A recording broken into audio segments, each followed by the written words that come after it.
Bienvenue dans Une semaine dans le monde, c'est toute l'actualité de la semaine décryptée par nos éditorialistes. Avec nous cette semaine, Isis Asko-Beretta, chargée de projets éditoriaux à Cartooning for Peace, l'association qui avait été montée par Kofi Annan et Plantu pour défendre les droits d'expression des dessinateurs de presse dans le monde. Merci d'être avec nous.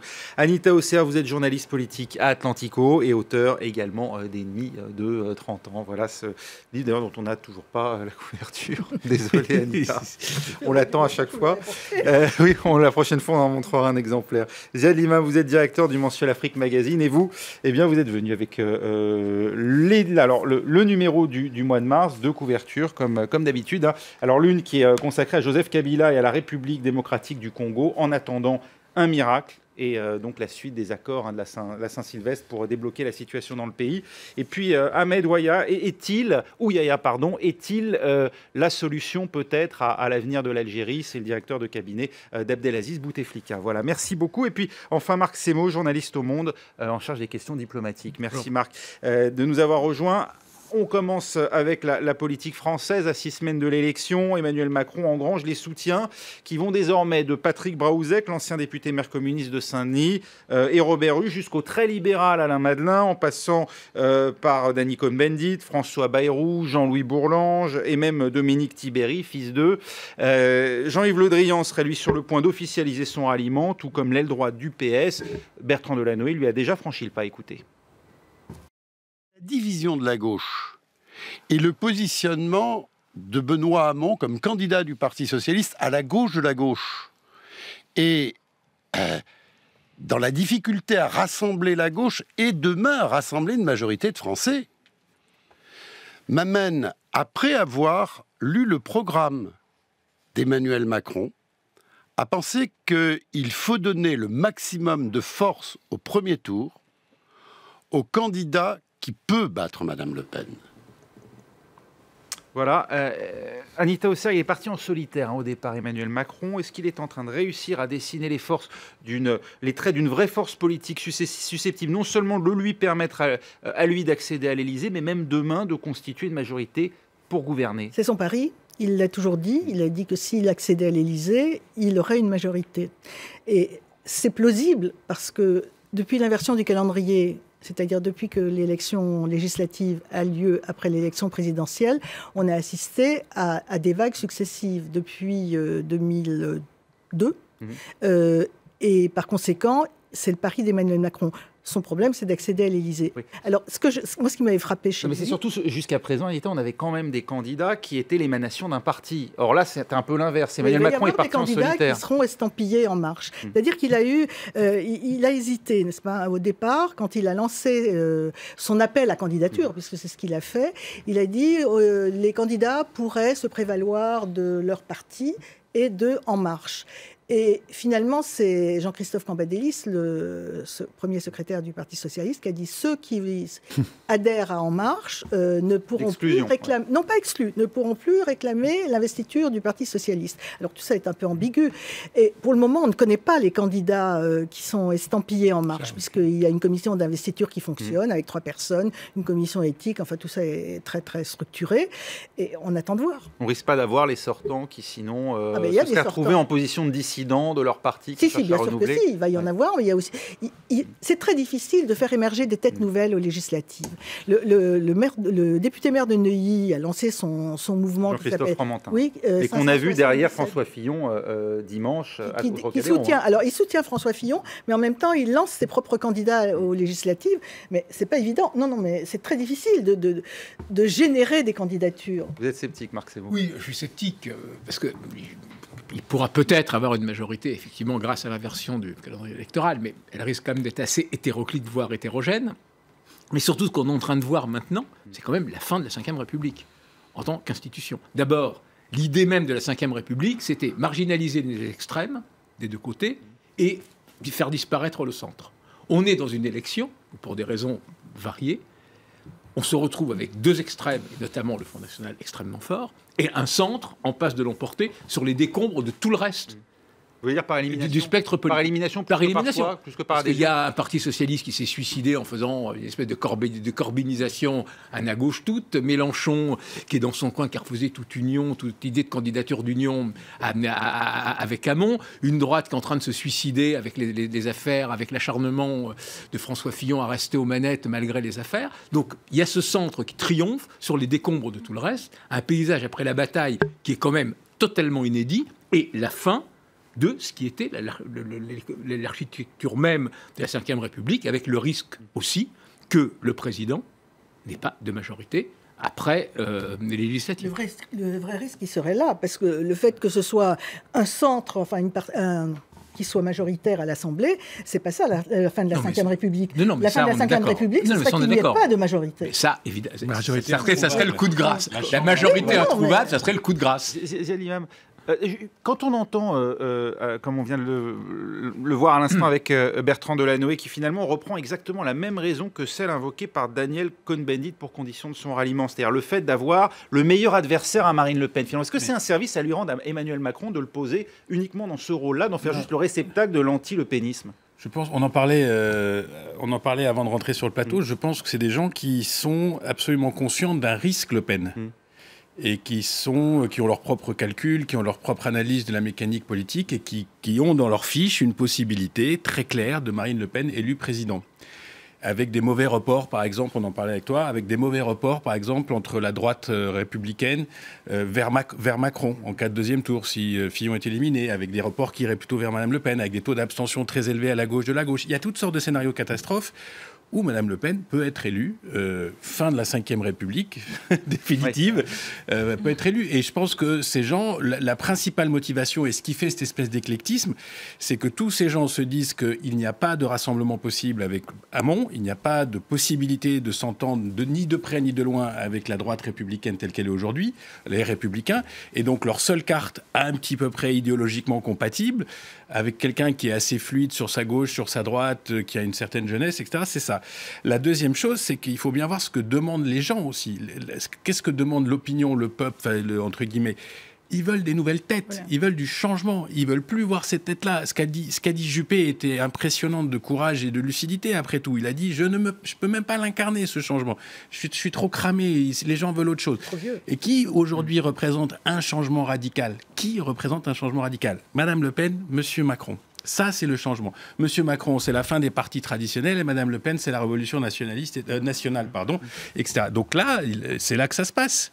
C'est clair que c'est là que ça se passe. Maintenant, on voit, je vous laisse après, on voit aussi que les forces traditionnelles ne sont pas entièrement atomisées. Il n'est pas exclu qu'il y ait une remontée progressive de Fillon. De M. Fillon, oui. Parce que la droite va se rassembler, comme elle est autant capable de se déchirer que de se rassembler au moment où, et peut-être qu'il passera sur le fil.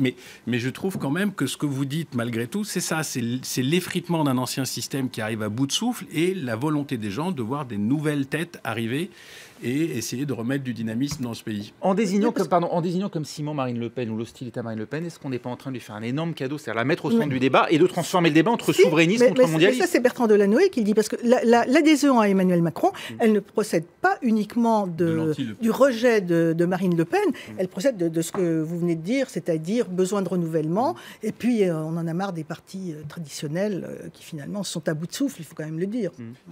C'est quelqu'un qui naturellement génère aujourd'hui entre 20 et 22, 23% dans les sondages.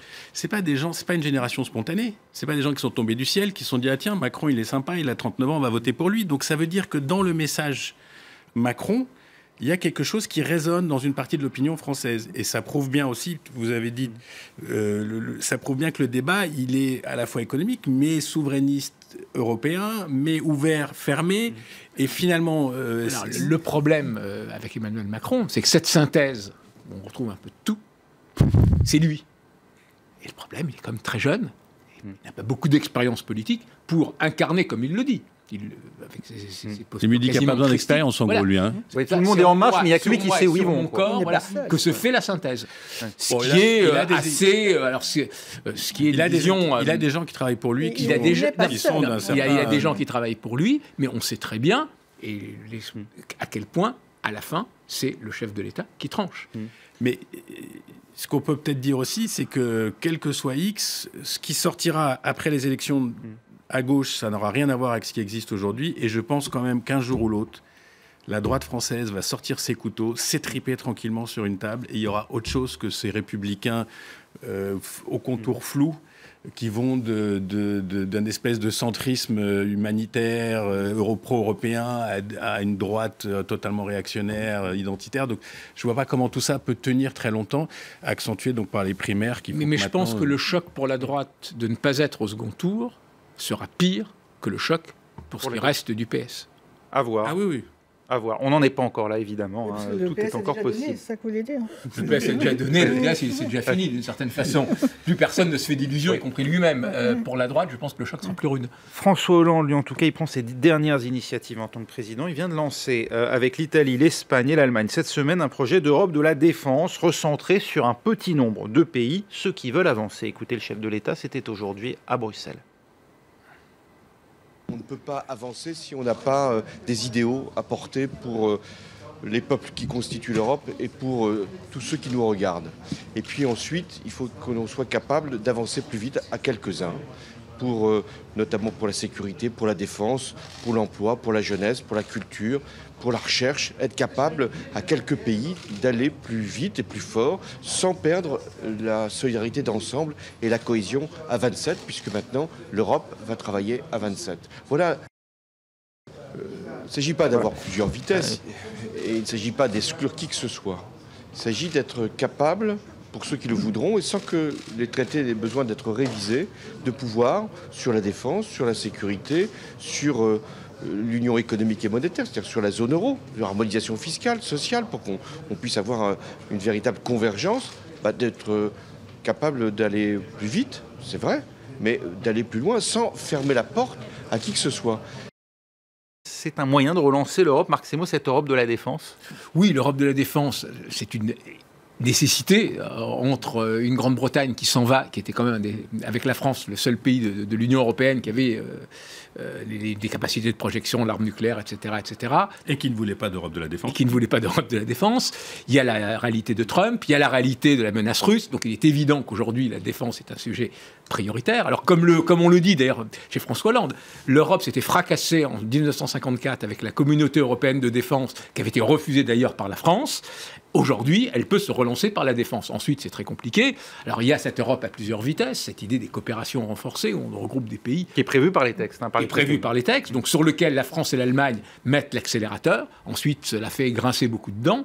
Ce n'est pas évident, mais c'est en tout cas le seul moyen d'avancer. Alors justement, Ziad, ça fait grincer des dents parce que ces pays dits du groupe de Visegrad, c'est-à-dire les pays d'Europe de l'Est et d'Europe centrale, disent nous, on va être relégués en deuxième division, mais est-ce qu'on peut à la fois... Et finalement, est-ce qu'on ne retombe pas finalement dans ce qu'on a connu avec la Grande-Bretagne, d'un pays qui refuse d'aller, ou plusieurs pays qui refusent l'approfondissement vers plus de fédéralisme, mais qui refusent aussi d'être spectateurs d'un fédéralisme qui se ferait sans eux? Oui, c'est compliqué. Enfin, moi, ce n'est pas mon sujet essentiel, mais c'est compliqué parce que dans le fameux Visegrad, il y a un peu de tout.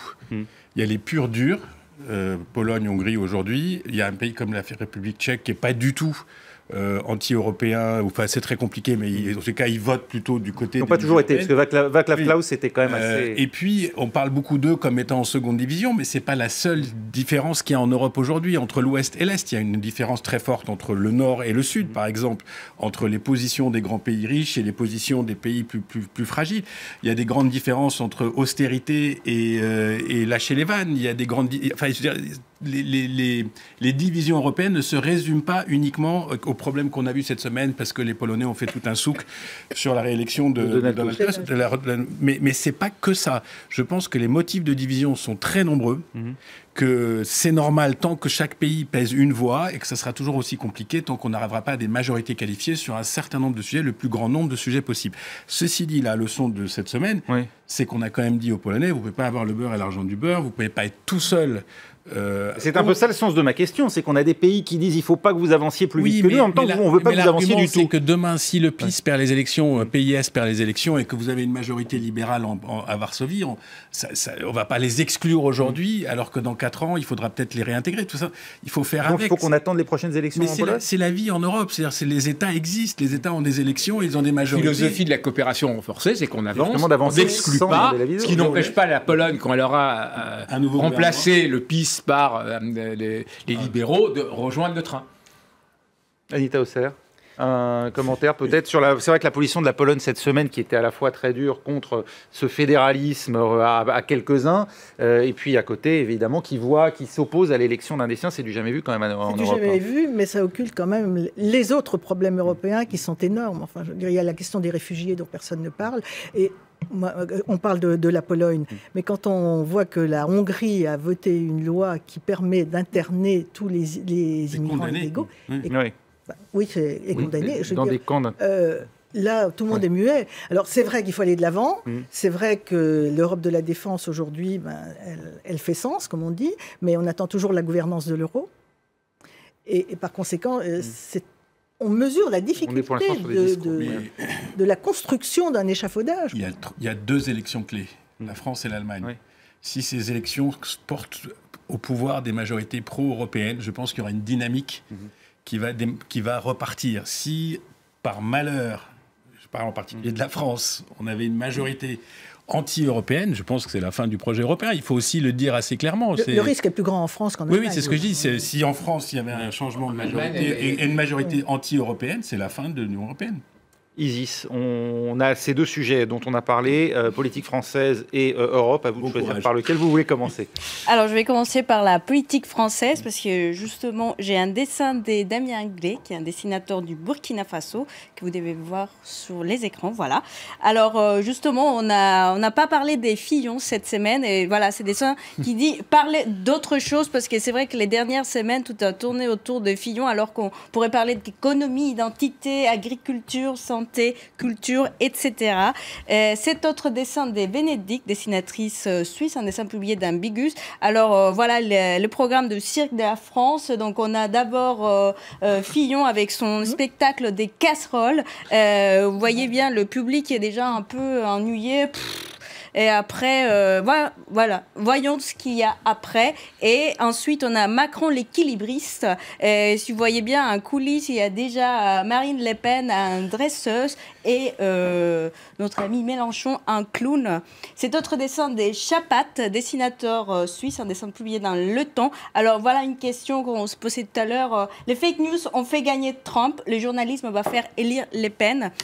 Alors lui, il se demande si justement la presse française n'a pas trop centré sur les scandales de François Fillon et a laissé un peu passer tout ce qui s'était passé avec Marine Le Pen, la perte de son immunité parlementaire. Et voilà, un dernier dessin des Lasserre, publié dans Marianne. Alors la météo qui s'annonce pas très rassurante, une deuxième tempête qui s'annonce. Passage de la tempête Séoul sur la France. Et voilà, cet assureur qui dit à son client, pour les réparations, je vous conseille d'attendre avril et le passage de la tempête Marine. Et je vous montre... Pour la politique française et donc l'Europe, cette Europe à plusieurs vitesses. L'Europe, alors on parlait du sommet donc pour l'Union européenne, justement pour parler de ce qui va se passer après le Brexit. Donc c'est dessin de Cristina, dessinatrice portugaise. Alors l'Europe se présente, ou l'Union européenne se présente justement comme cette énorme puzzle avec plusieurs pièces. Et justement, il faut trouver un moyen de les faire toutes... Voilà.